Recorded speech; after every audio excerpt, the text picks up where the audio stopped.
નમસ્કાર દર્શક મિત્રો, હું છું યજ્ઞેશ દવે. પ્રજાનો આક્ષેપ માય ટીવીના ખાસ કાર્યક્રમમાં આજે આપ સૌનું સ્વાગત કરું છું. અને આજે એક એવી શખ્સિયતને આપની સમક્ષ રજૂ કરવા માગું છું કે જેના નામથી ગુજરાતનું કોઈ પણ વ્યક્તિ અજાણ નથી. એવી જ એક શખ્સિયત આજે લઈને ફરીથી અમે આપની સમક્ષ આવ્યા છીએ પ્રજાના આક્ષેપમાં. અને આજે એમની પર પ્રજાના આપણે 10 આક્ષેપો રજૂ કરીશું, એના જવાબો એમની પાસે માંગીશું. પરંતુ એ પહેલાં હું આપ સૌને વિનંતી કરું કે માય ટીવી ગુજરાતી જે કરી એની આ ચેનલને આપ સૌ લાઈક કરો, સબસ્ક્રાઈબ કરો અને વધુમાં વધુ એને શેર કરો. તો આજે આપણી સમક્ષ અને આપણી સાથે આક્ષેપો જેની પર આપણે કરવાના છીએ એવા ગુજરાતના પાટીદાર આંદોલન તેમજ જે બેરોજગાર યુવક યુવતીઓ માટેનું આંદોલન અત્યારે ચલાવી રહ્યા છે. પાટીદાર આંદોલનથી એમની શરૂઆત થઈ અને બેરોજગાર યુવક યુવતીઓના જે પ્રશ્નો છે એને લઈ અને સરકાર સમક્ષ જે રજૂઆતો કરી રહ્યા છે એવા છે દિનેશભાઈ પામણિયા. દિનેશભાઈ, આપનું સ્વાગત છે માય ટીવીમાં. દિનેશભાઈ, એક સવાલો શરૂઆત કરું એ પહેલાં હું આપને એ જાણવા માગીશ કે આપ જે ખરા એનો ચહેરો આપણો આંદોલનથી જ પ્રજામાં પરિચિત થયો. પાટીદાર આંદોલન હોય કે પછી બેરોજગાર યુવક યુવતીઓ માટેનું આંદોલન હોય, તો આંદોલન જ કેમ? જો પ્રજાના પ્રશ્નો માટે ઘણા બધા માધ્યમો હોય છે. અમે બેરોજગાર હોય કે શિક્ષિત હોય કે એજ્યુકેશનના પ્રશ્નો સિવાય અમે કોઈ બાબતમાં લડાઈ કરતા નથી. અમારો એક જ મતલબ હોય છે કે ગુજરાતમાં શિક્ષણ અને એની રોજગારીના પ્રશ્નો સોલ્વ થાય અને સરકારની સિસ્ટમમાં રહેલી ખામીઓ પ્રજા સામે અને લોકો સામે આવે. આંદોલન માધ્યમ એટલા માટે છે કે ગુજરાતમાં જે કાંઈ વાતો સાંભળવામાં આવતી નથી તેને આંદોલનના માધ્યમથી જ સાંભળવામાં આવે છે. ઘણા સમયથી ગુજરાતમાં 2015થી લઈને પાટીદાર આંદોલન ગણો, એવા ઘણા બધા આંદોલનો થયા છે કે દરેક પ્રશ્ન લઈને સરકાર પાસે આંદોલનના માધ્યમથી જ એના ઉકેલ આવે છે. એટલી સરકારની બેદરકારીઓને સિસ્ટમને અમારે આગળ કરવી પડે છે. એટલે તો આપનું એવું કહેવું છે કે જો આંદોલન નથી કરતા તો કોઈ ઉકેલ આવતો જ નથી સરકારમાં.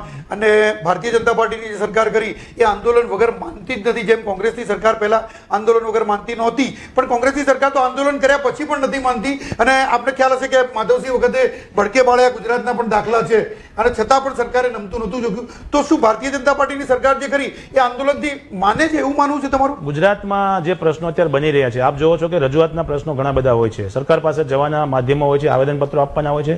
આજે વિદ્યાર્થીઓ 5-5 વર્ષથી આવેદનપત્રો આપી રહ્યા છે અને સરકાર એની કોઈ વાત બેઠક કરતી નથી. ઇવન પ્રશ્ન પણ સોલ્વ નથી થતી અને પ્રશ્ન ગૂંચવાડામાં જતા રહે છે. એટલે અમને તો એવું લાગે છે કે ગુજરાત સરકાર અત્યારે હાલના તબક્કે છેલ્લા 5 વર્ષની ભરતીઓમાં કે જે 5 વર્ષના રોજગારના પ્રશ્નો ઊભા થયા છે તેમાં ગુજરાત સરકાર ક્યારેય આંદોલન સિવાય કોઈની વાત સાંભળી હોય એવા કોઈ પ્રશ્નો નથી. બીજી વાત કે દરેક વ્યક્તિને આંદોલન કરવું પડે છે. એવું નથી કે અમે એક આંદોલન કરીએ છીએ. આજે જે નિવૃત્ત સૈનિક પરિવારો છે, જવાનો જે દેશ માટે શહીદ થયા છે, જેના પરિવારો છે, એ પણ આજે આંદોલનના માર્ગે જઈને પ્રશ્નો રજૂઆત કર્યા છે. કોઈ પણ સામાજિક બાબતો હોય તો પણ આંદોલનથી સરકાર સાંભળે છે. અને રજૂઆતના અત્યારે સમય જ નથી આપવામાં આવતો. કોંગ્રેસની સરકારમાં શું હતું એ મને ખબર નથી, પણ કારણ કે ત્યારે મારો જન્મ કે કોઈ વસ્તુ આ પણ મારા ધ્યાનની બહાર છે. પણ મારું એક વસ્તુ તો મને એટલો મારા વડીલો વાત કરતા હોય છે કે કોંગ્રેસના સરકારમાં લોકોને અવાજ સાંભળવા દેવામાં આવતો હતો. અત્યારે તમે કોઈ પણ રજૂઆત કરો છો એટલે તમને પોલીસના ધામથી, ધમકીથી કે કેસના દબાણથી બેસાડી દેવામાં આવે છે. એટલે આંદોલનના માધ્યમથી લોકોની વાત પહોંચે એવા પ્રયાસો કરવામાં આવે છે. હવે પહેલો આક્ષેપ તમારી પર એ છે કે તમે શિક્ષિત યુવા બેરોજગાર સમિતિની રચના કરી. આ રચના કરવા પાછળનો હેતુ શું અને આ રચના જે ખરી એ તમે કરી એનાથી સરકારનું વલણ તમારી પર શું છે અને એ તમે શું એનાથી સાબિત કરવા માંગો છો? આ પહેલો આક્ષેપ છે. જૂના આક્ષેપ આપણે પછી લઈશું. પહેલો આ જે વર્તમાન તમે જે ચલાવી રહ્યા છો એ પહેલો આક્ષેપ તમારી પર. જો યજ્ઞેશભાઈ, આજે આ જે માધ્યમથી આપ આટલી પ્રતિષ્ઠિત ચેનલના માધ્યમથી અમે આજે મારો મેસેજ આપી રહ્યો છે ત્યારે હું એક વસ્તુ કહીશ કે ગુજરાતમાં અલગ અલગ વિદ્યાર્થીઓ યુવા સંગઠનો અલગ અલગ રીતે સરકારમાં રજૂઆત કરતા હતા. આપણે જોયું છે LRDનું આંદોલન હોય, GPSCનું આંદોલન હોય, ટેટ 1-2 વાળા હોય, આ બધા લોકોનો અવાજ અલગ અલગ રીતે થતા અને કોઈ પણ જાતનો સરકાર તરફથી રિસ્પોન્સ નહોતો મળતો. ઘણા બધા વિદ્યાર્થીઓ આત્મહત્યા સુધીના પગલાં ભર્યા છે. ઘણા લોકોના પરિવારમાં આજે એની આર્થિક, સામાજિક અને માનસિક પરિસ્થિતિઓ પણ બગડી છે વિદ્યાર્થીઓની. ત્યારે સરકારની સામે જ્યારે અવાજ સંભળાતો જ નથી ત્યારે ભારત દેશમાં લોકશાહી દેશમાં જ્યારે સંગઠિત થઈને જે લડત કરવામાં આવે છે એનું પરિણામ આવે એના માટેથી અમે બધા વિદ્યાર્થીઓ સાથે વાતચીત કરી કે ભાઈ તમારે અલગ અલગ અવાજથી સરકાર કોઈ પ્રશ્ન સોલ્યુશન કરશે નહીં. જેના માટેથી એક પ્લેટફોર્મ એવું હોવું જોઈએ કે જેમાં બધા પ્રશ્નો રજૂઆત થાય અને સરકાર સાથે બેસીને એનો વાતચીતનો ઉકેલ આવે અને વિદ્યાર્થીઓને પણ એનો યોગ્ય ન્યાય મળે અને સમૂહમાં જ્યારે પ્રશ્ન રજૂ કરવામાં આવે છે ત્યારે ઘણા બધા એમાંથી ઉકેલ અનુકેલના જે ઇસ્યુ હોય છે અથવા જે સરકારની કે સામે વિદ્યાર્થીઓની જે મુશ્કેલી હોય છે એનો પ્રોબ્લેમ જલ્દી સોલ્વ થાય અને એનો કોઈ પણ રાજકીય ઉપયોગ ન થાય અથવા મુદ્દાને કોઈ ફંટાય નહીં. આપણે ભૂતકાળમાં ઘણા બધા આંદોલનો જોયા છે કે મુદ્દો ત્યાં હોય અને પ્રશ્ન બીજી જગ્યાએ જતો રહે છે. ત્યારે ઓલરેડી બેઝિકલી મુદ્દાને નુકસાન ન જાય એના માટે બધા સંગઠિત થઈને સરકારમાં રજૂઆત કરવામાં આવે એના માટેનું એક આ શિક્ષિત યુવા બેરોજગાર સમિતિનું પ્લેટફોર્મ એરેન્જ કરવામાં આવ્યું છે. મુખ્ય મુદ્દા કયા છે? મુખ્ય મુદ્દા એ છે કે જે ભરતીઓની નિમણૂકો તમારે કરવાની બાકી છે 2016, 17, 18માં તમે પરીક્ષાઓ લઈ લીધી છે એને નિમણૂકોના કયા પ્રકારની પરીક્ષાઓ, કયા પ્રકારની ભરતીઓ છે? મોટી ભરતીઓમાં મુખ્યત્વે આપણે GPSCના પ્રોફેશનલ લેક્ચરની ભરતી છે. LRDના જે ઉમેદવારો છે એની પણ માંગણી છે કે ભાઈ અમને 62% સુધી કટ ઓફ લઈ ગયા તો તમને 87% કટ ઓફ વાળાનો શું ઇસ્યુ છે. એવી ટાટ 1-2ના રિઝલ્ટોની બાબત છે. પરીક્ષાના પરિણામો જાહેર કરવાના બાકી છે જેની 3 વર્ષની મર્યાદા થઈ ગઈ. બીજી વાત એ છે કે ટેટ 1ની પરીક્ષાના આજે 2020માં એની માર્કશીટની વેલિડિટી પૂરી થાય છે તો વિદ્યાર્થીઓ કરે શું એના ભવિષ્યનો સવાલ છે. આ કોઈ એક વિદ્યાર્થીનો કે એક પ્રશ્નનો કે એક કોઈ વ્યક્તિગત એક્ઝામનો સવાલ નથી યજ્ઞેશભાઈ. પ્રશ્ન ગંભીર એટલા માટે છે કે જિંદગીમાં મા બાપ એના બાળકને ભણાવવા માટેથી તમામ પ્રયત્નો કરતા હોય છે અને એનું જ કોઈ પરિણામ ન આવે ને જિંદગીમાં બીજા કોઈ એની આશા ઊભી ના રહે તો પછી એની કોઈ વેલિડિટી ના રહે. એટલા માટેથી અમે આજે એ પ્રયાસો કરી રહ્યા છીએ કે એ બધા પ્રશ્નો નિરાકરણ કરવામાં આવે. ચોક્કસ. તો એ પ્રશ્નો જે ખરા એ લઈને તમે નીકળ્યા અને એ સરકારે, મેં એક મારા મુખ્ય જે આક્ષેપ છે એનો તમે જવાબ ના આપ્યો કે સરકારનું વલણ જે ખરું એ તમારા માટે કેવું છે, પોઝિટિવ છે કે નેગેટિવ છે, અથવા તો તમારું વલણ સરકાર માટે કેવું છે, પોઝિટિવ છે કે? જો અમે સરકાર માટે અમારું વલણ હંમેશા પોઝિટિવ જ હોય કે અમે પ્રશ્નનું સોલ્યુશન માંગતા હોય છે. સરકારે પણ અમારી સાથે એકવાર વાતચીત કરી છે પણ સરકાર ડિલેની સિસ્ટમ ભૂતકાળમાં આવો છે કે LRDનો પ્રશ્ન પણ તમે લઈને નીકળેલા? હા, LRDના પ્રશ્નની વાત કરું કે કોઈ પણ પ્રશ્નની વાત કરું, પાટીદાર આંદોલનની પણ વાત કરું તો સરકારે એમાં નિર્ણય 100% લીધા છે પણ બહુ સમય પછી બધા ભોગવ્યા પછી ઘણું બધું સફરિંગ કર્યા પછી સરકાર આ બધા નિર્ણયો લે છે. તો અમે એવું ઈચ્છીએ છીએ કે આનો તાત્કાલિક ઉકેલ. તરફી રહેશે કે ભાજપ તરફી રહેશે? દિનેશ બાંભણિયા સ્વતંત્ર છે, મારા વિચારો સ્વતંત્ર છે. હું મારા મુદ્દા સાથે જોડાયેલી વ્યક્તિ છું. મને જ્યારે મુદ્દાની વાત આવે છે ત્યારે હું મુદ્દા સાથે જોડાઉં છું. બીજું કોંગ્રેસ અને ભાજપ મારા માટે વિચારવાનો સમય જ નથી, મારા વિચારવાનો મતલબ પણ નથી. ત્રીજો એક આક્ષેપ તમારી પર એવો છે કે પાટીદાર આંદોલનના જે મુદ્દા હતા એ મુદ્દાથી દૂર થઈ અને હાર્દિક પટેલ જે ખરા એ રાજકીય પક્ષમાં જોડાયા અને હાર્દિક પટેલ જે ખરા એ જ આંદોલન પૈકી અલ્પેશ ઠાકોર પણ ઉભરી આવ્યા. બરોબર. તો આ લોકોનો અત્યારે જે ખરા એ તમે વિરોધ કરી રહ્યા છો તો કેમ કરી રહ્યા છો? ના, મેં હાર્દિક પટેલનો કે ક્યારેય મેં અલ્પેશભાઈ ઠાકોરનો વિરોધ મેં ક્યારેય પણ કર્યો નથી. ના, એક વસ્તુથી હું હાર્દિક પટેલ સાથે એ બાબતમાં એ વખતની 2000 તો તમે સંમત છો હાર્દિક પટેલ અલ્પેશ ઠાકોર સાથે? ના, હું એ વાત પુરાવું છું કે હાર્દિક પટેલ અને અલ્પેશ ઠાકોર શું કરી રહ્યા છે એ મહત્વની બાબત નથી. પણ જ્યારે એ અનામતના આંદોલનમાં જ્યારે હાર્દિકભાઈને કમાન્ડ આપી હતી ત્યારે એક વસ્તુ નક્કી હતી કે જ્યારે સમાજની કોઈ પણ કમાન્ડ તમને સોંપવામાં આવી છે ત્યારે તમારે એને જવાબદારી ઉપરથી તમારે કોઈ રાજકીય પ્લેટફોર્મ ન એરેન્જ કરવું જોઈએ. તમે એને છોડીને તમારું રાજકીય પ્લેટફોર્મ એરેન્જ કરી શકો છો, એમાં એ સ્વતંત્ર હોય છે. તો શું હાર્દિક અને અલ્પેશ ઠાકોર જે ખરા એમને રાજકીય પ્લેટફોર્મનો જે ઉપયોગ કર્યો અને જે પ્રમાણે ઉપયોગ કરી અને તમારા સાથી હતા, તમે એક સમયે બધા જોડે સાથે બેસતા હતા, જોડે મિટિંગો કરતા હતા, અલ્પેશ ઠાકોરની વાત સાઈડમાં મૂકીએ તો હાર્દિક બધા તો એ લોકોએ જે કર્યું છે યોગ્ય કર્યું છે એવું તમે માનો છો? ના, મેં તમારા જે ગ્રુપ પ્રમાણે મારી વાત હું તમને યજ્ઞેશભાઈ બહુ ક્લિયર કહું છું. ત્યારે મેં ના જ પાડી હતી કે જ્યારે એ પાટીદાર અનામત આંદોલન સમિતિના કન્વીનર તરીકે હતા ત્યારે એને રાજકીય પક્ષનું સમર્થન ના લેવું જોઈએ અથવા ના કરવું જોઈએ. અને ત્યારે પણ હું વિરોધમાં હતો એ બાબતથી લઈને અને આજે પણ હું એ બાબતથી લઈને વિરોધમાં છું કે જ્યારે કન્વીનર હતા ત્યારે એને કોઈ રાજકીય પક્ષ ન લેવો જોઈએ. કન્વીનરમાંથી રિઝાઇન કર્યા પછી એને શું કર્યું છે શું નથી કર્યું એ મારા માટેનો પ્રશ્ન નથી. એને રિઝાઇન કર્યું કન્વીનર તરીકે, પણ જ્યારે એનું નામ પણ પાટીદાર આંદોલનથી આવ્યું, તમારું નામ પણ પાટીદાર આંદોલનથી આવ્યું, તો પાટીદાર આંદોલનની જ્યાં સુધી વાત કરીએ તો પાટીદાર આંદોલન જે ખરું એ એક બીજો ચોથો આક્ષેપ તમારી પર એ છે કે પાટીદાર આંદોલન કેમ કરવું પડ્યું તમારે, અને પાટીદાર આંદોલનના એજન્ડા જે ખરા એ એજન્ડા ક્લિયર થયા વગર એને કેમ અધૂરું મૂકવું પડ્યું? જો મેં મારું આંદોલન પહેલી તો વાત એ કરું કે મેં ક્યારેય અધૂરું મૂક્યું નથી. સામાજિક મુદ્દાઓ ઊભા થયા, સમાજમાંથી પ્રશ્નો, તમારા અને હાર્દિકના કોન્ફ્લિક્ટ પણ થયા હતા. હા હું એ વાત ઉપર આવું છું. સામાજિક મુદ્દાઓ ઊભા થયા, દરેક પરિવાર દરેક વ્યક્તિને આ અનુભવ થવા મળ્યો કે અમારી સાથે અન્યાય થઈ રહ્યો છે. અમે એક હાસ્યમાં ધકેલાઈ રહ્યા છીએ.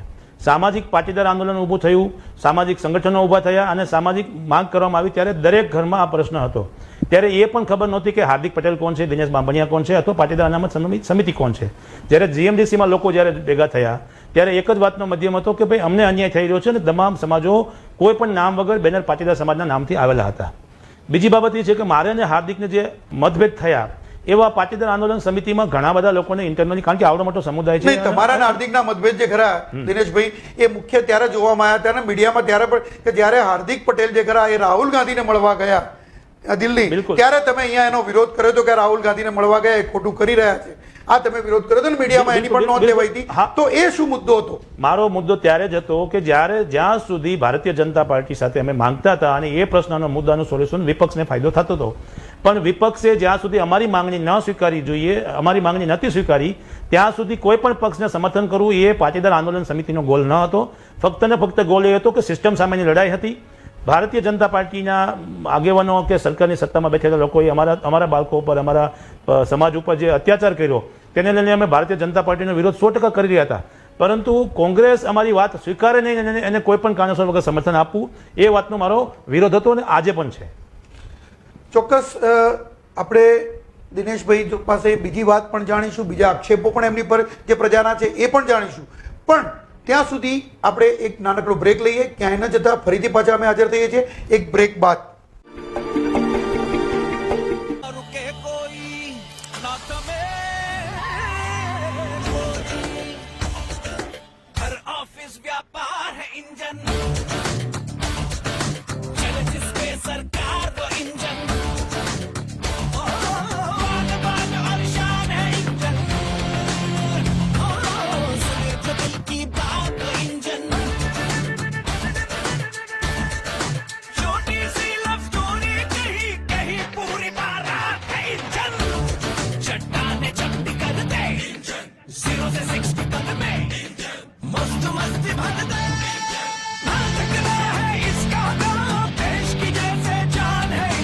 देश करोड़ों इंजनों पर दौड़ता है, हम इन इंजनों को थकने नहीं देंगे. इसीलिए speed high performance petrol plus MAK high performance lubricant. देश का इंजन नहीं थकेगा. हम नई उमंग है, सेवा में तैयार हम रहे, नई सीख से बेहतर हम बने. हम भारत पेट्रोलियम है, नई उमंग है, हम नई उमंग है, नई उमंग है, हम नई उमंग है.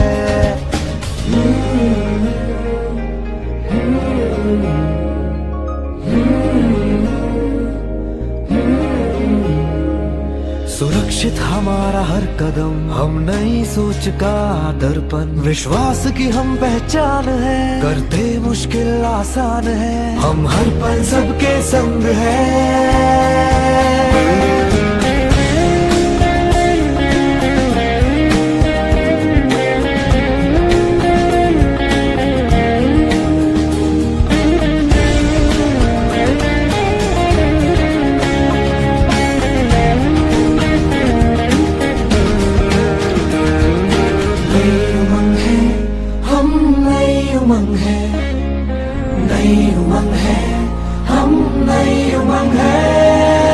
हौसलों की उड़ान है, दिल में नए अरमान है, हर मंजिल को पाते हैं, हर जीत को दोहराते हैं. हम रखते हैं सदा आगे बढ़ने का जोश भी, जुनून भी, यकीन भी. हमसे हर पल रोशन है, नई उमंग है, हम नई उमंग है, नई उमंग है, हम नई उमंग है. हम भारत पेट्रोलियम है, हम भारत पेट्रोलियम है.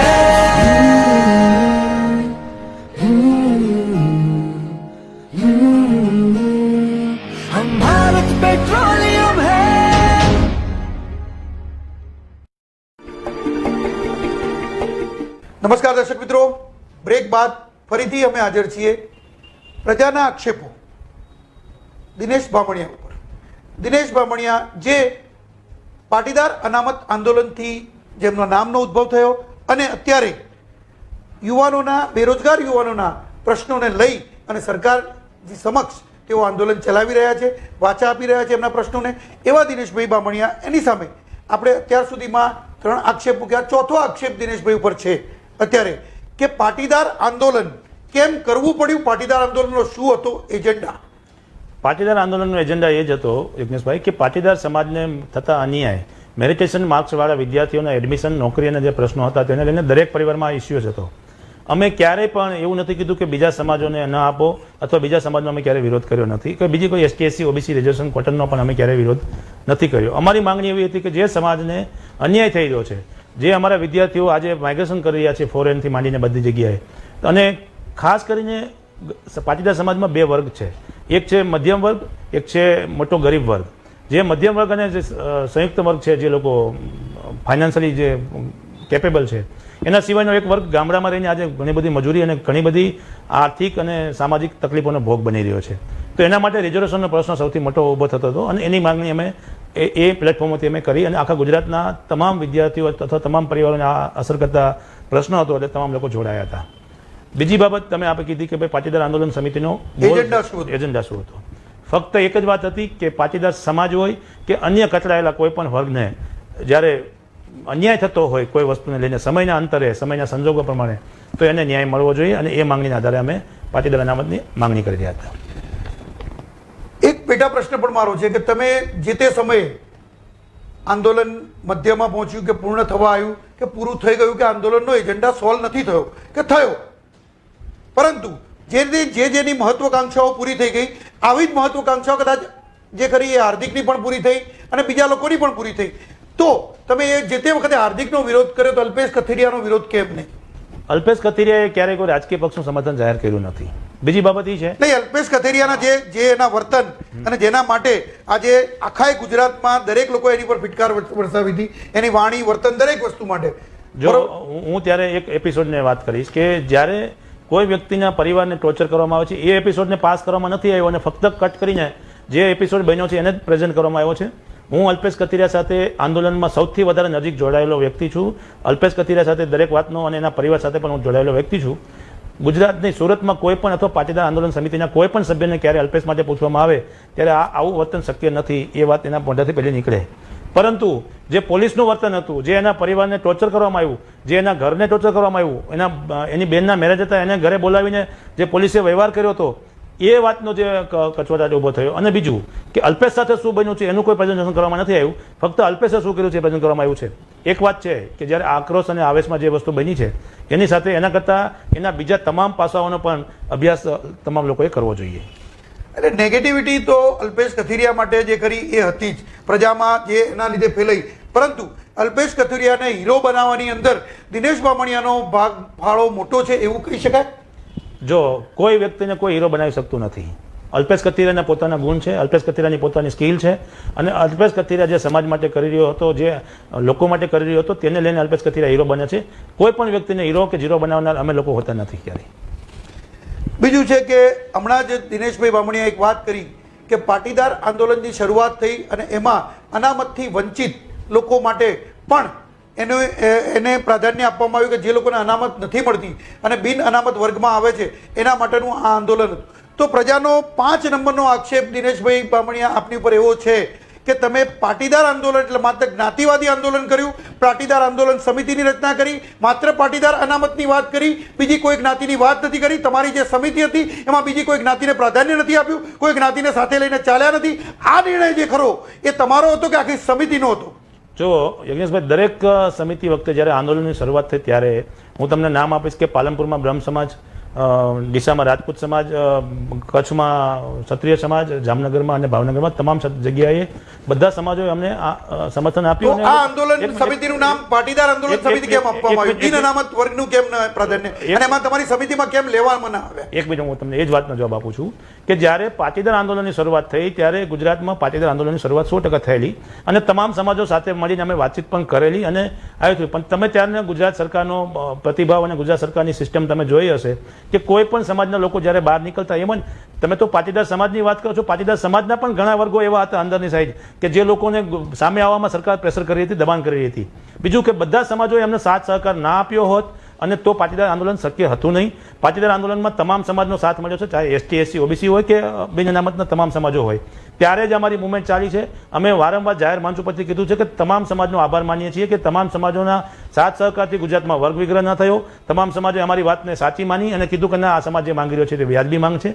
અને ખાસ કરીને જ્યારે સમાધાનનો બેજ આવ્યો ત્યારે જે ગુજરાત સરકાર પાસે જે માંગણી થઈ તેમાં ઇકોનોમિક વીકર સેક્શન હોય કે બિન અનામત વર્ગને તમામ વસ્તુ આપવામાં આવી છે અને એનો અમે બહુ સહજ આનંદપણે અમે સ્વાગત કર્યું છે. એટલે એનો કોઈ મતલબ એવો નથી કે બીજા સમાજની અમે માંગણી નથી કરી. જ્યારે સરકારે અને આનંદીબેનની સરકારે જ્યારે 20% બિન અનામતની વાત કરી, 10%. પ્રથમ 10% બિન અનામતની વાત કરી, એ વખતે પણ હાર્દિક પટેલે વિરોધ કર્યો હતો કે માત્ર પાટીદારને અમારે અનામત જોઈએ છે એટલે પાટીદાર સમાજની જ વાત હતી. બીજું કે જ્યારે હાર્દિક પટેલે બક્ષી પંચની અંદર રજૂઆત કરી ત્યારે પણ માત્ર પાટીદાર સમાજની રજૂઆત કરી કે પાટીદાર સમાજનો સર્વે થવો જોઈએ અને પાટીદાર સમાજને અનામત મળવી જોઈએ.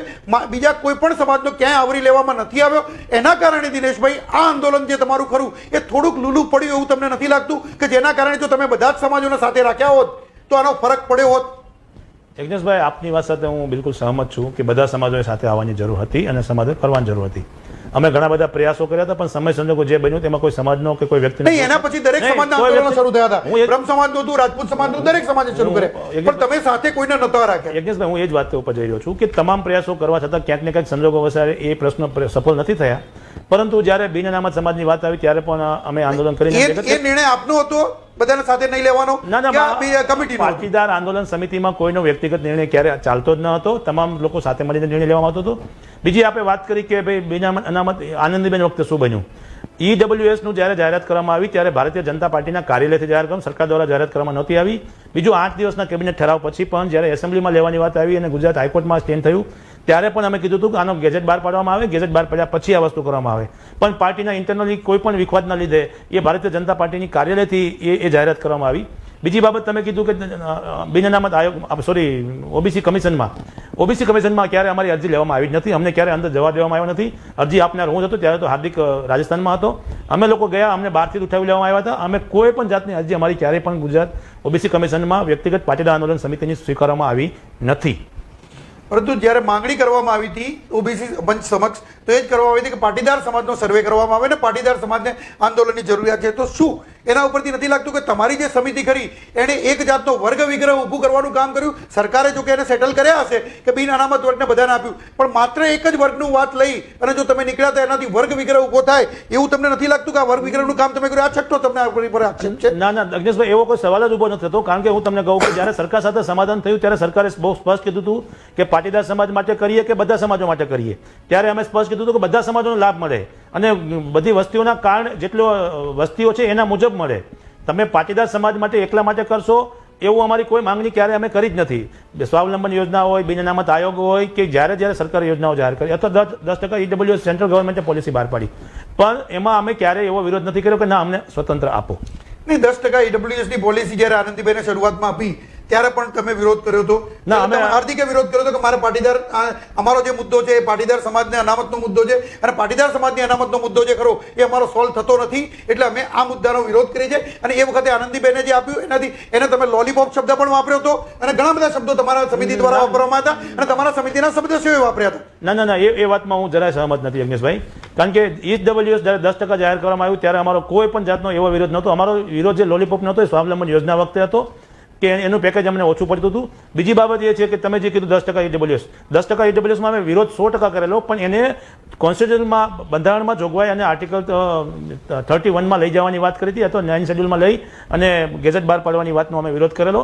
અમે 10% EWSનો ક્યારેય પણ વિરોધ કરેલો નથી. આ વાતમાં હું બિલકુલ સહમત નથી કે અમે એ સમિતિએ વિરોધ કર્યો હતો. ના, લોલીપોપ અમે સ્વાવલંબન યોજના વખતે વેચેલી હતી.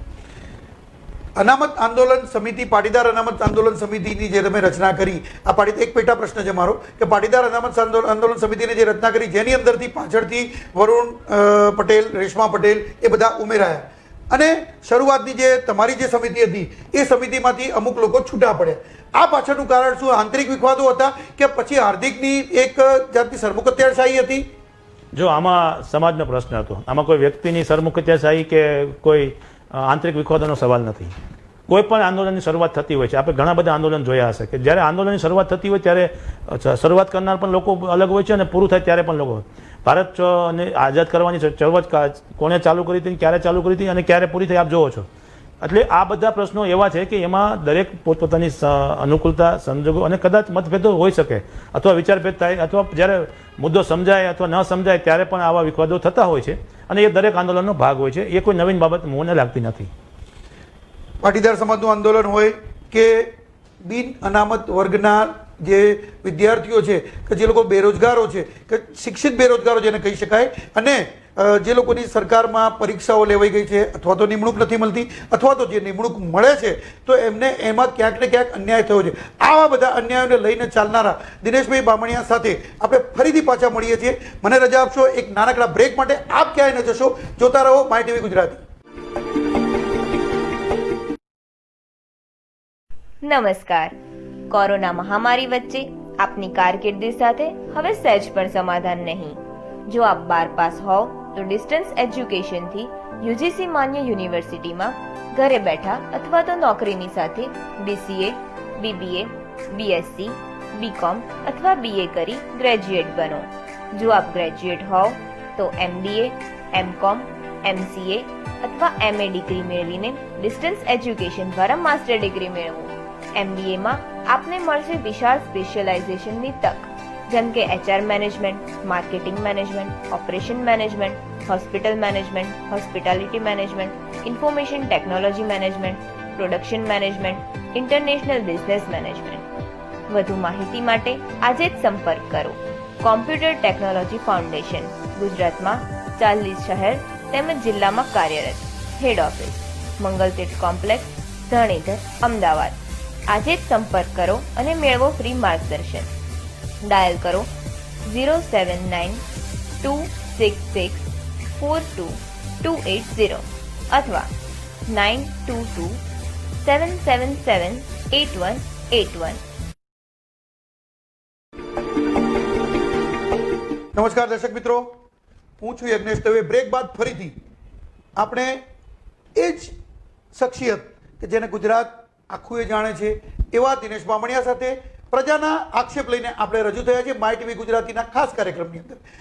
આ કાર્યક્રમની અંદર આપણે અત્યાર સુધીમાં દિનેશ બામણિયા ઉપર 6 આક્ષેપો લગાવ્યા.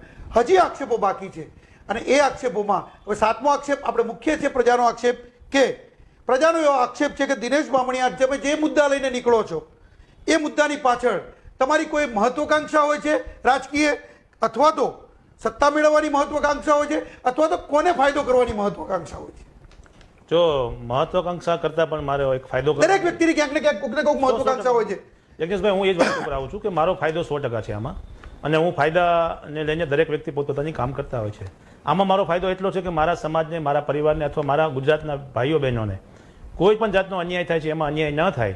કદાચ કાલે એવું બને કે મારા દીકરા સાથે આ સિસ્ટમનો ભોગ બને અને મારો અન્યાય થાય ત્યારે હું કદાચ આ વસ્તુ સહન ના કરી શકું.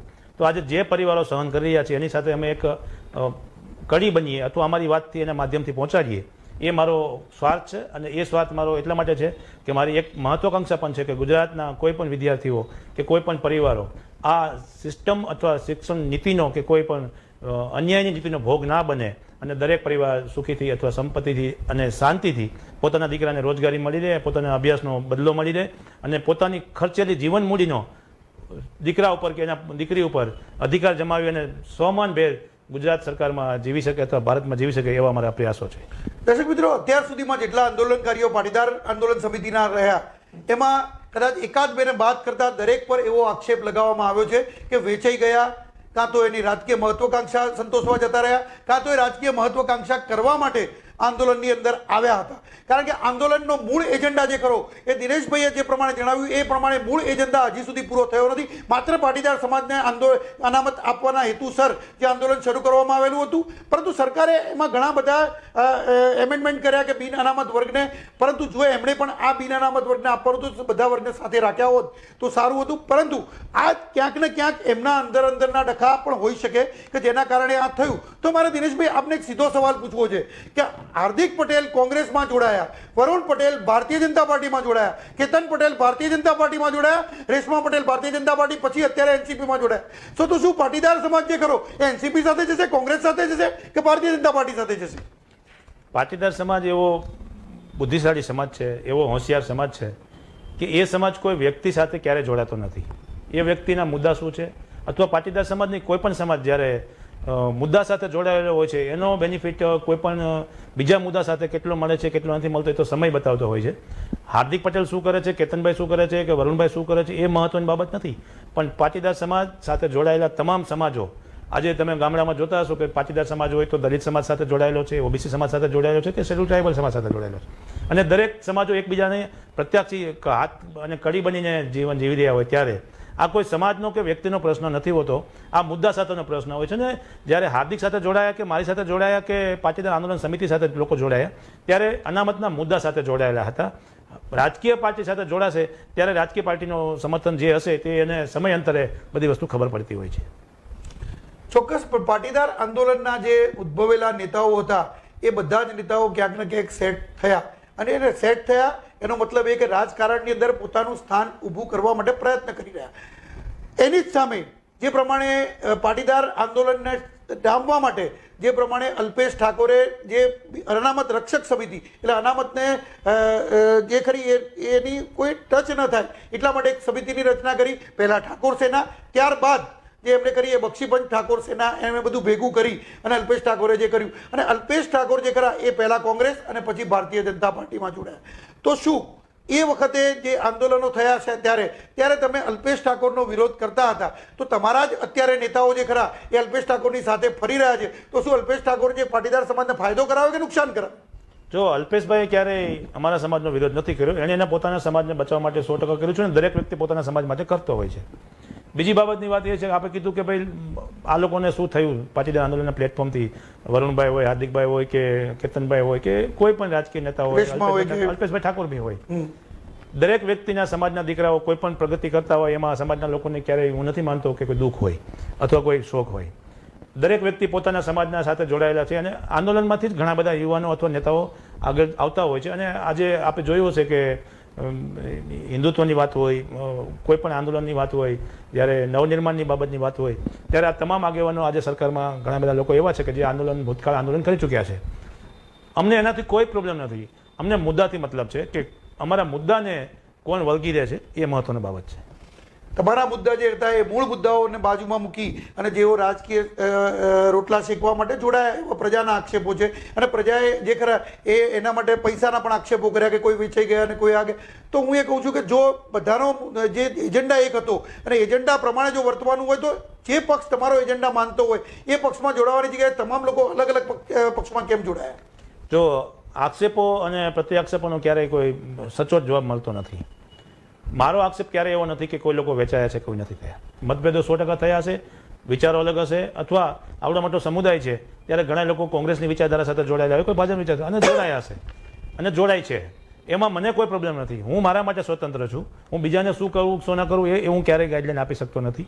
મારો એક જ ગોલ છે કે જે લોકો જ્યાં છે ત્યાં સમાજનું કામ કરે અને સારી રીતે પોતાની પ્રતિભા નિભાવે. હવે 8મો આક્ષેપ એ છે કે પાટીદાર સમાજે આંદોલન કર્યું. પાટીદાર સમાજે આંદોલન કર્યું, પાટીદાર સમાજે પોતાના માટે પોતાના સમાજ માટે આંદોલન કર્યું. કદાચ આડકતરી રીતે બીજા સમાજને ફાયદો થયો આંદોલનના કારણે, પરંતુ પાટીદાર સમાજે જે આંદોલન કર્યું એના લીધે ગુજરાતની જે સંપત્તિને નુકસાન થયું અને ગુજરાતની સંપત્તિની સાથે સાથે પાટીદાર સમાજના અમુક યુવાનો પણ એમાં હોમાયા. તો શું આ આંદોલનકારીઓ એની જવાબદારી લેશે કે સરકાર ઉપર ટોપશે? જો બહુ ક્લિયર કટ વાત છે. 25 તારીખ પહેલાં જીએમડીસી પહેલાં ઘણી બધી રેલીઓ અને સભાઓ થઈ. જીએમડીસી નો જે કાર્યક્રમ હતો બપોર 1 વાગે કે 3 વાગે પૂરો પણ થઈ ગયો. મારે એમાં પૂરક પ્રશ્ન છે કે જીએમડીસીમાં એવું તો શું બન્યું કે જેના કારણે આખું ગુજરાત તમારે ભડકે પાડવું પડ્યું? હું એ જ વાત ઉપર આવું છું કે ગુજરાતમાં શાંતિ માહોલમાં એક પણ જગ્યાએ વિસનગરને બાદ કરતા કોઈ પણ રેલીમાં તોફાનો નહોતા થયા. શાંતિકી રીતે બહુ ગુજરાતમાં ઘણી બધી રેલીઓ થઈ, 1100 જેવી રેલીઓ ગુજરાતમાં નીકળી અને જીએમડીસી ગ્રાઉન્ડનું આવડી મોટી મેદનીમાં પણ કોઈ તણખલો ન થયું. તો સાંજે પોલીસને એવી શું જરૂર પડી કે જે 500-700 યુવાનો બેઠા હતા પોતાની વાત લઈને એની પર લાઠીચાર્જ કરવાની જરૂર પડી? બીજી વાત કે અમારા 14 શહીદો અને પરિવારને જે દીકરાઓ ખોયા છે એની ભરતી અને એના નુકસાનની જવાબદારી કોણ લેશે? અમે એક વાતનું બહુ સ્પષ્ટ અમારો આક્ષેપ છે અને એ વાતને અમે કાયમ વળગી રહેવાના છીએ કે ગુજરાતની ભારતીય જનતા પાર્ટીની સરકારે જે પાટીદાર સમાજ ઉપર અત્યાચાર કર્યો એ એક ઇતિહાસ બની ગયો છે કે આવી કોઈ પણ સરકાર આવી કૃત્ય ના કરવી જોઈએ અને કોઈ પણ સમાજ ઉપર ના કરે.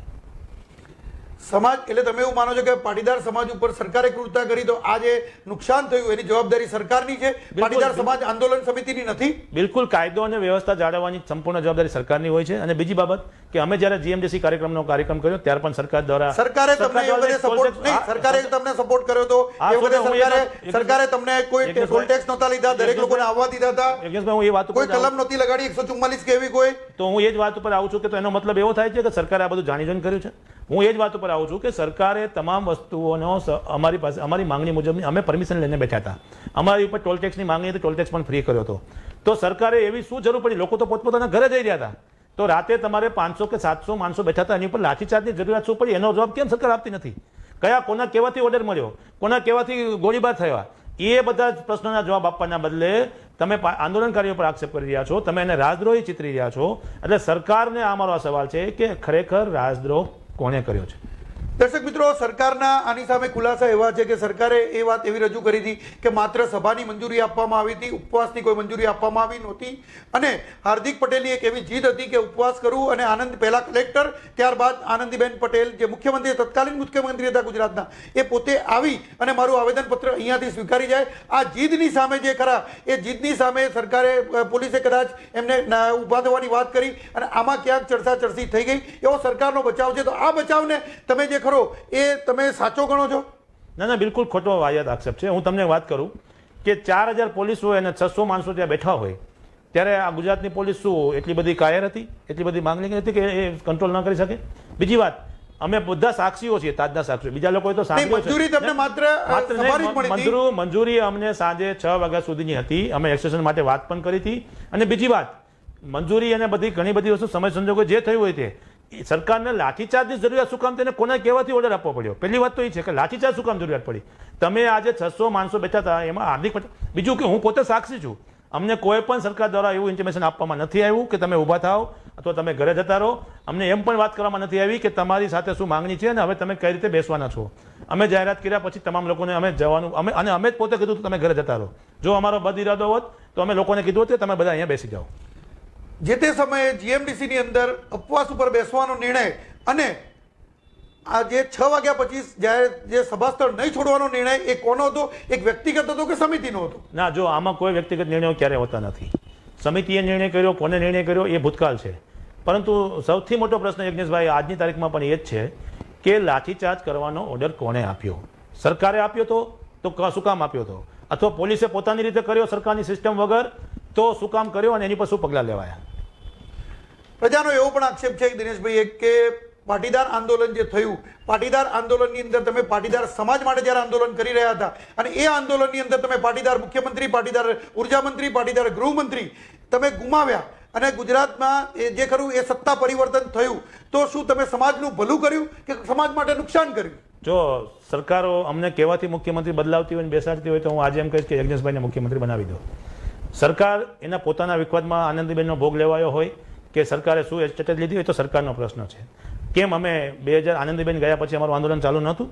અમે 2017માં પણ આંદોલન કર્યા છીએ અને 2017 પછી પણ જ્યાં સુધી 10%ની જાહેરાત ન થઈ ત્યાં સુધી પણ આંદોલનો થયા છે.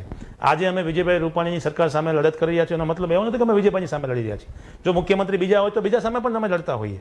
અમે સિસ્ટમની સામે લડી રહ્યા છીએ અને કદાચ આવા તો રાજકીય અથવા જે આંદોલનના વિરોધી લોકો હોય છે એ આવા આક્ષેપો હંમેશા કરતા હોય છે અને એ આક્ષેપોથી અમને કોઈ ફરક પણ નથી પડતો.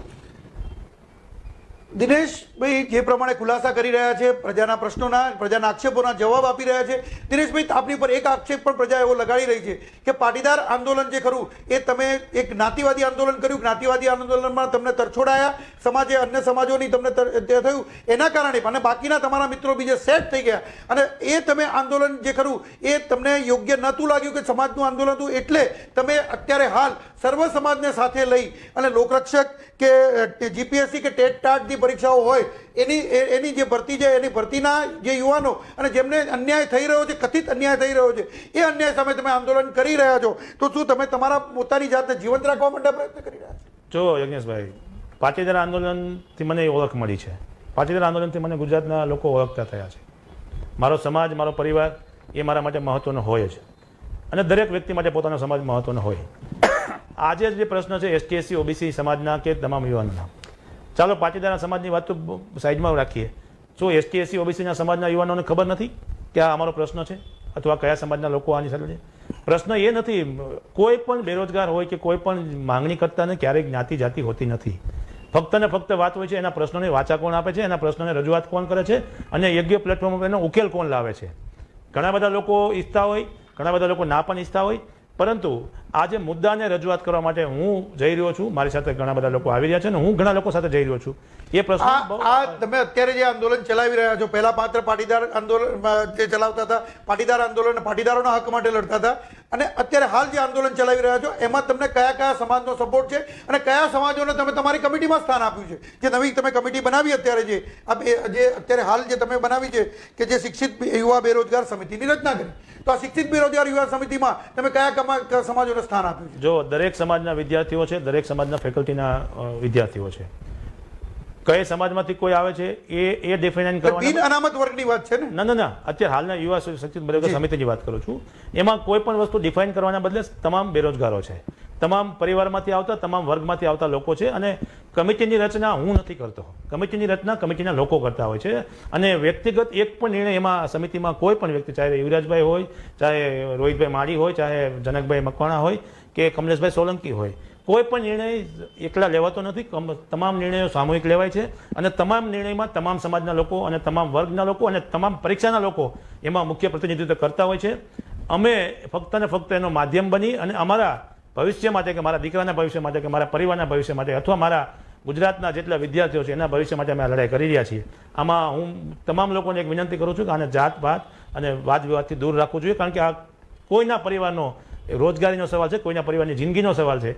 અને ઘણા બધા વિદ્યાર્થીઓના પોતાના આખી જિંદગીના 20 વર્ષની કે 25 વર્ષની મહેનત કર્યા પછી એને આખી બાકીની 50 વર્ષની જિંદગી જે એને પાસ કરવાની છે, કે જે એના ફ્યુચરનો સવાલ છે, એને લઈને આ લડાઈ લડી રહ્યા છીએ. એટલે આમાં તમામ લોકોએ, તમામ પક્ષની વિચારધારા સાથે જોડાયેલા લોકોએ પણ આમાં જોડાવવું જોઈએ, કારણ કે આ આજ નહીં તો કાલે કોઈના ઘરે આ પ્રશ્ન આવવાનો છે. સરકાર તરફથી તમને આનો સાનુકૂળ પ્રતિભાવ મળી રહ્યો છે કે નહીં? જો સરકાર હંમેશા સંવેદનશીલ હોય છે એવું કહેવામાં આવે છે, સરકાર હંમેશા લોકો માટે હોય છે એવું કહેવામાં આવે છે, પરંતુ અમને જે પ્રતીતિ થઈ રહી છે, જે અમે અનુભવી રહ્યા છીએ, એમાં અમને ક્યાંય પણ સંવેદનતા દેખાતી નથી કે નથી કોઈ લોકો માટે સરકાર હોય એવું લાગતું નથી.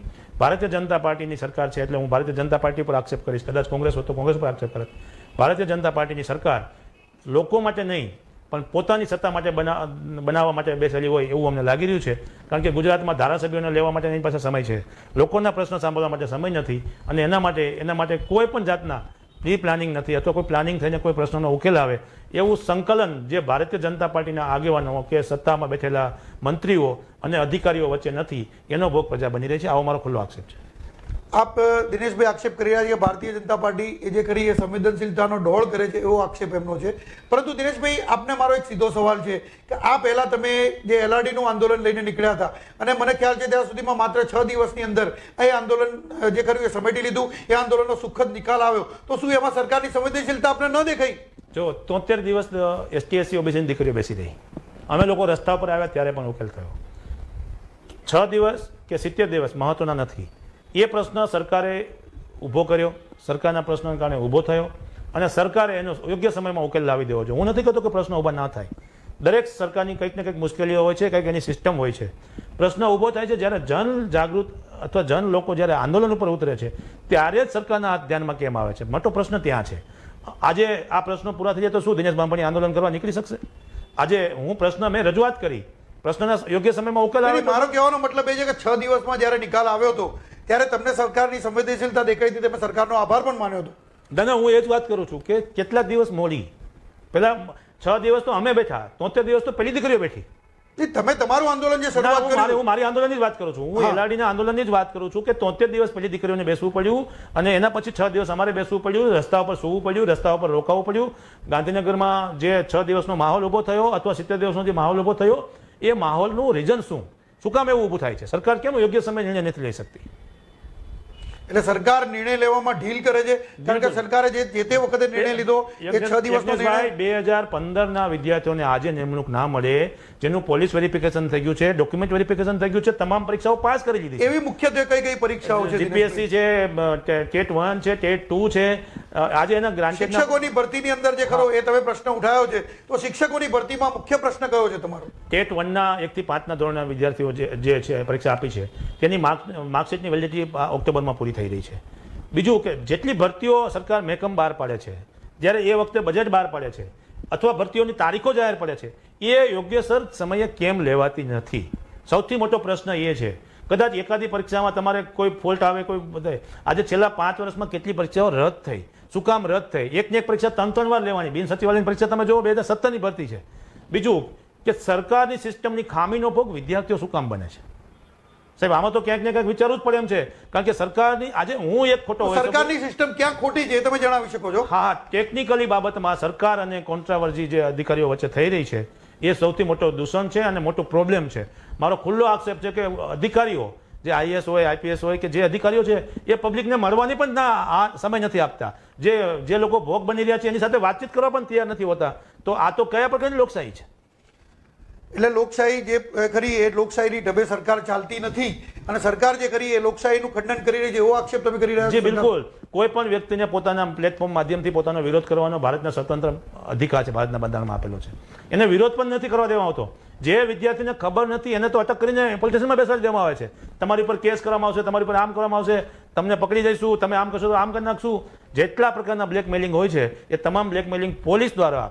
હું તો ત્યાં સુધી આક્ષેપ કરું છું કે ભારતીય જનતા પાર્ટીની સરકાર પોલીસનો ઉપયોગ ફક્ત ને ફક્ત આંદોલનને ડામવામાં કરી રહી છે. જો આ પોલીસનો ઉપયોગ એને ક્રાઇમમાં કરવામાં આવે તો ગુજરાતમાં ઘણો બધો ક્રાઇમ રેટ ઘટી શકે એમ છે. દિનેશ બામણિયા ઉપર એક એવો પણ આક્ષેપ છે કે અત્યાર સુધીમાં જેટલા પણ પાટીદાર આંદોલનકારીઓ પર કેસ થયા એ કેસ સમેટાઈ ગયા, તો શું પાટીદાર આંદોલનકારીઓએ જે ખરા એ કેસની સામે સોદા કર્યા સરકાર જોડે? ના, જો હું વાત કરીશ કે સરકારની સાથે સમાધાનનો એક રસ્તો નીકળ્યો હતો અને ત્યારે વાત થઈ હતી કે સરકારે કીધું હતું કે અમે તમામ કેસો પાછા ખેંચી રહ્યા છીએ. પણ અમે બાર સરકારે જાહેરાત કરી 484 કેસ પાછા ખેંચ્યા છે. ગુજરાત સરકારના જે પાટીદાર આંદોલનમાં જે લોકો હતા એમાં મુખ્ય 12 લોકોની જે વાત હતી, એમાં હું છું, અલ્પેશ કથિરિયા છે, હાર્દિક પટેલ છે, એવા ઘણા બધા આંદોલનકારીઓ છે જેની ઉપર આજની તારીખમાં અમે કેસ અમારી ઉપર ચાલી રહ્યા છે. અમે રાજદ્રોહના કેસ, અમે ક્યારેય પણ એમ નથી કીધું કે તમે અમારા કેસ પાછા ખેંચો. જે અમારા ભાઈઓ પર જે કેસ લાગ્યા હતા, જે લોકો નિર્દોષ હતા અને ખોટા કેસ દાખલ થયા હતા, કે જે લોકો અમારી સાથે જોડાયેલા હતા અને સરકારને દબાવવાના પ્રયાસો કરતી હતી, એના માટે સરકારે સમાધાનના ભાગરૂપે એમ કીધું તમારા આગેવાનોને વચ્ચે મધ્યસ્થીમાં કે અમે તમામ કેસો પાછા ખેંચી લઈએ છીએ અને એની આજની તારીખમાં અમારા ભાઈઓ પણ અન્ય ગામોમાં અને ગ્રામ્ય વિસ્તારોમાં કે શહેરી વિસ્તારોમાં તારીખો ભરી રહ્યા છે. તો અત્યારે પણ તમારું એવું કહેવું છે કે કેસો પાછા ખેંચાયા નથી, કેસો ચાલુ છે? ના, હું સાક્ષી છું, મારા પોતાની ઉપર કેસો ચાલુ છે, અલ્પેશ કથિરિયા ઉપર ચાલુ છે, હાર્દિક પટેલ ઉપર ચાલુ છે. એક મુદતમાં કોઈ પણ કારણોસર હાજર ન રહી શકીએ તો વોરંટ કાઢીને અંદર નાખી દેવામાં આવે છે. આપણે જોયું છે કે છેલ્લે હાર્દિક ઉપર કેટલા વોરંટ કાઢવામાં, કેટલા દિવસ એને કસ્ટડીમાં રાખવામાં આવ્યો. કોરોનાની મહામારીમાં પણ એને અઠવાડિયા સુધી કસ્ટડીમાં રાખવામાં આવ્યો હતો. તો આ તો એક જાતનો અત્યાચાર અને અન્યાય જ છે. એટલે સરકાર હજી સુધી તમારી જે પ્રમાણે સમાધાન થયું એ સમાધાનની ફોર્મ્યુલા મુજબ તમારા જોડેથી કેસ પાછા ખેંચ્યા નથી, તો શું એ કેસ પાછા ખેંચો તો સમાધાન પૂરું થાય એવું તમારું માનવું છે? કે પછી જે ગુજરાતની જનતાને અને ગુજરાતની જે માલ મિલકતોને નુકસાન થયું, ગુજરાતના જે પાટીદારોને જે હોમાઈ ગયા પાટીદાર દીકરાઓ, એના માટે શું તમે જવાબદારી નથી માનતા? જો સરકારે યજ્ઞેશભાઈ બહુ સારો પ્રશ્ન કર્યો તમે. ગુજરાત સરકારે એક 45 એફઆઈઆર દાખલ કરેલી, 450 એફઆઈઆર દાખલ કરેલી. એમાં 45 એફઆઈઆર એવી હતી કે જે માલ મિલકતને નુકસાનવાળી હતી. ગુજરાત સરકારે પોતાની જવાબદારી અને સમાધાનના ભાગરૂપે કે કોઈ પણ કારણોસર પોલિટિકલી દબાણમાં એણે એ ફરિયાદો પાછી ખેંચી લીધી છે. એનો મતલબ એવો થાય છે કે ગુજરાત સરકારે પોતાની જવાબદારી સ્વીકારી લીધી છે. ગુજરાત સરકારે પોતાની જવાબદારી નથી સ્વીકારી. ગુજરાત સરકારે જે ખરું એ પોતે પોતાની રીતે સમાધાનના પ્રયત્નો કર્યા છે, પરંતુ જ્યાં સુધી દર્શક મિત્રો એના માટે માલ મિલકતનું નુકસાન મહત્વનું હતું કે સમાધાન મહત્વનું હતું?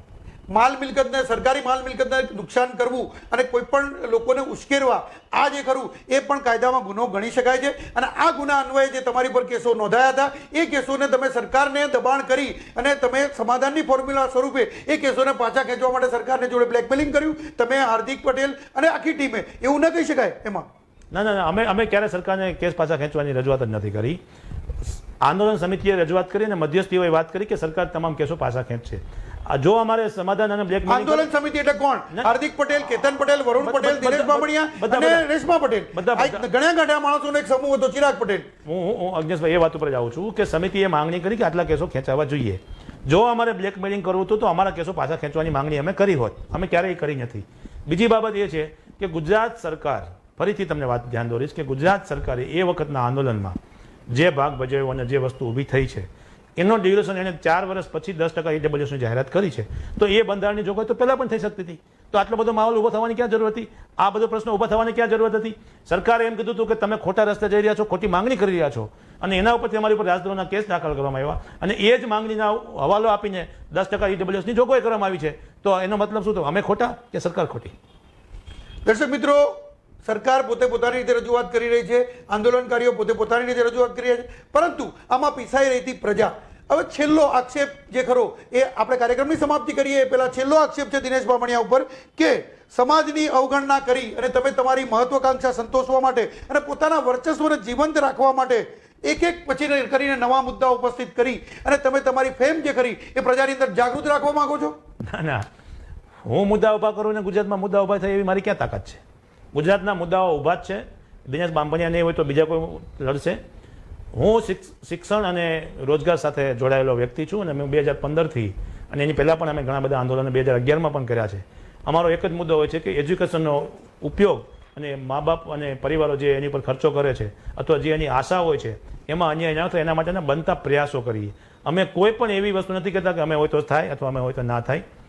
ગુજરાત સરકાર આ પ્રશ્નો ઊભા થાય છે એની સામેની અમારી લડત છે, સિસ્ટમના કારણે થાય છે. અમે એવું ઈચ્છીએ છીએ કે દિનેશ બામણિયાને કોઈ પણ ગુજરાતનો કોઈ પણ વિદ્યાર્થી આંદોલન ના કરવો જોઈએ અને આંદોલન ના કરે એવી સિસ્ટમ ગોઠવાઈ જાય. સિસ્ટમના કારણે થાય છે એટલે તમારું કહેવું એવું છે કે સરકાર ફેલિયર છે કે સરકારની સિસ્ટમ જે અધિકારી સિસ્ટમ છે એ ફેલિયર છે? બેમાંથી કોણ ફેલિયર? સિસ્ટમ સરકારના કંટ્રોલમાં જ હોય છે ને, કંટ્રોલ ના હોય તો સરકાર ફેલિયર ગણાય. સિસ્ટમ છે એ સરકારને આધારિત છે અને સરકાર ફેલિયર એટલા માટે જ ગણાય કે એનો સિસ્ટમ ઉપર કંટ્રોલ નથી.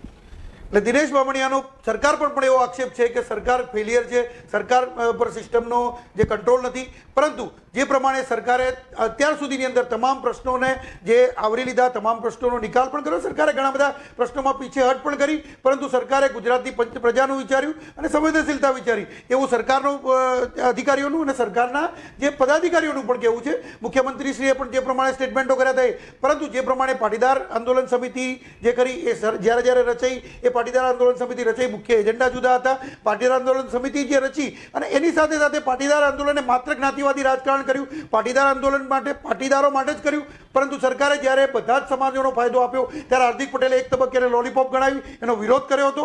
આ બધા જ પ્રશ્નો આપણે આવરી લીધા. દિનેશભાઈ અત્યારે હાલ દિનેશ બામણિયા જે ખરા એ પ્રજાના પ્રશ્નોને લઈ અને સરકાર સામે નીકળ્યા છે, એવા પ્રશ્નોને લઈ નીકળ્યા છે કે જે બેરોજગારો છે, શિક્ષિત બેરોજગાર, જેમાં એમને કોઈ પણ સમાજને આવરી લીધો નથી. તો આવા પ્રશ્નોને લઈ અને એ જે અત્યારે હાલ જે સરકાર સામે લડી રહ્યા છે અને હું એ કહું છું કે એમાં સુખદ સમાધાન આવે એવી માય ટીવીની ટીમ પણ આશા રાખે છે. અને અમારી સાથે આજે આ કાર્યક્રમની અંદર દિનેશ બામણિયા જોડાયા એ બદલ હું એમનો ખૂબ ખૂબ આભાર માનું છું અને ધન્યવાદ. અને દર્શક મિત્રો, આ સાથે આપણે આ કાર્યક્રમનું સમાપન કરીએ છીએ. બીજું કે આ જ કાર્યક્રમ જે કરો એ એક આવતા અઠવાડિયે ફરીથી પાછા એક નવી શખ્સિયત પર પ્રજાના આક્ષેપો સાથે હું યજ્ઞેશ દવે ફરીથી આપની સમક્ષ રજૂ થઈશ. ત્યાં સુધી મને રજા આપશો. અમારી ચેનલ જ છે અત્યારે હાલ, તમે શેર કરો, સબસ્ક્રાઇબ કરો અને વધુમાં વધુ જે ખરા એ દર્શકો સુધી પહોંચે એવી મારી વિનંતી છે. આભાર, ધન્યવાદ. જય હિન્દ, જય જય ગરવી ગુજરાત.